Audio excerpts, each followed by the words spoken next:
निरंतर ज्ञान की ओर चलें। ऋग्वेद में इंसान को ज्ञान की ओर लगातार चलने के लिए कहा गया है, इसलिए कि इससे ही इंसान का विकास और कल्याण हो सकता है। दुखों से छुटकारा पाने का भी यही एक रास्ता है। इंसान अज्ञानता को ही ज्ञान समझकर रात दिन उसी में सुख ढूंढता रहता है। इंसान अज्ञानता को ही ज्ञान समझकर दिन रात उसी में ही सुख ढूंढता रहता है। शास्त्र में भौतिक सुखों को क्षणिक और दीर्घकालीन दुख देने वाला कहा गया है।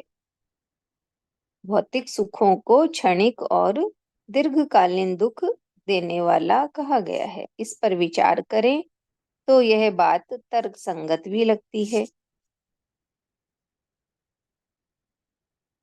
परिवर्तन ब्रह्मांड का शाश्वत सत्य है। हर पल हर चीज बदल रही है अपने स्वरूप में और आंतरिक गुण धर्म में। इंसान इस बदलाव को देख नहीं पाता और उसमें शाश्वत सुख की लालसा लेकर उसे खूब भोगना चाहता है। इसी इच्छा की वजह से वो दुख प्राप्त करता है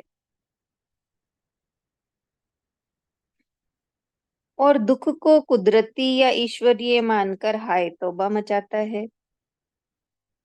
लेकिन यह दुख न तो कुदरती है और ना ही ईश्वरीय। यह उसका खुद का निर्माण किया हुआ है। यही समझने की बात है। इसी अज्ञानता से छूटने की जरूरत है। इससे छूटकर ही इंसान अपने मूल मकसद को हासिल कर सकता है।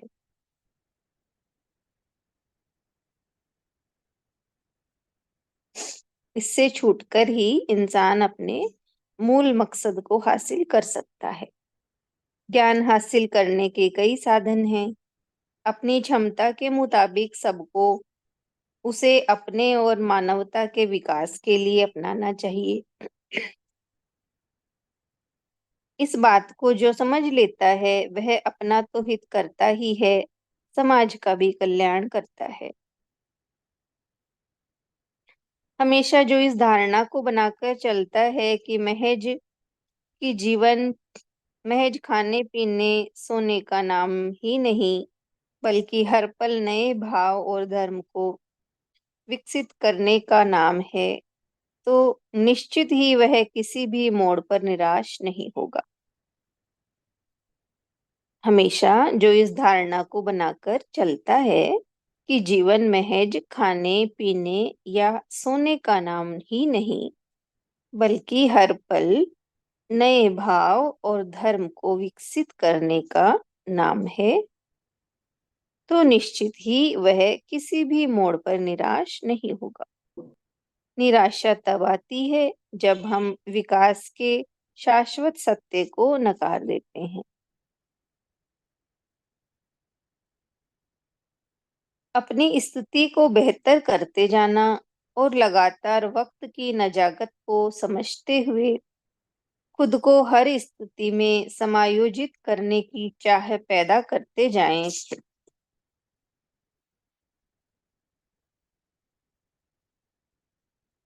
तो निश्चित ही हम अपने मकसद में सफल होंगे और देश व दुनिया का भी भला कर सकेंगे। हर इंसान के अंदर एक नाद हर वक्त गुंजायमान होता रहता है, लेकिन ज्यादातर लोग वासनाओं और विकार दोष की वजह से सुन नहीं पाते। इस वजह से विकास के स्वर या आवाज को नहीं सुन पाते। यह आवाज विकास के रास्ते पर लगातार आगे बढ़ने की होती है। इसलिए विकास करना है तो इस आवाज को हर हाल में सुनना ही पड़ेगा। मतलब हमारी हर धड़कन और कोशिका में विकास का स्पंदन होना चाहिए। उससे हम उतना बेहतर होते जाएंगे जितना चाहते हैं, या उतना कोई ईश्वरीय व्यवस्था को चाहिए। जब जब विकास को नकारते हैं तो एक तरह से ईश्वरीय व्यवस्था को नकारते हैं। मतलब धर्म की भाषा में हम पाप करते हैं। जिंदगी का कोई भी क्षेत्र ऐसा नहीं है जो विकास के बगैर बेहतर हो सके। मतलब धर्म, अर्थ, काम और मोक्ष को हासिल करने का आधार विकास पथ पर आगे बढ़ते जाना है। इतना ही है। निरंतर ज्ञान की ओर चले, निरंतर ज्ञान की ओर चले तो ही हमारा विकास संभव है। जो क्षमता भगवान ने हमें दी है, उस क्षमता का हम पूरा उपयोग कर पाएंगे।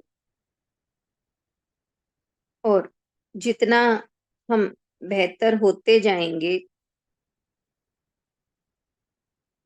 जितना ईश्वर चाहता है हमसे, उतने हम बनते चले जाएंगे। इसलिए अपने ज्ञान को बढ़ाते जाना है, अपने भीतरी आवाज को सुनना है, क्योंकि उस आवाज को हर हाल में सुनना ही पड़ेगा अगर हम अपना विकास चाहते हैं। तो वेदों में भी कहा, ऋग्वेद में भी यही कहा है कि इंसान को ज्ञान की ओर निरंतर चलना चाहिए। इसी से ही इंसान का विकास और कल्याण हो सकता है, और ज्ञान से ही मनुष्य के दुखों का छुटकारा होता है। और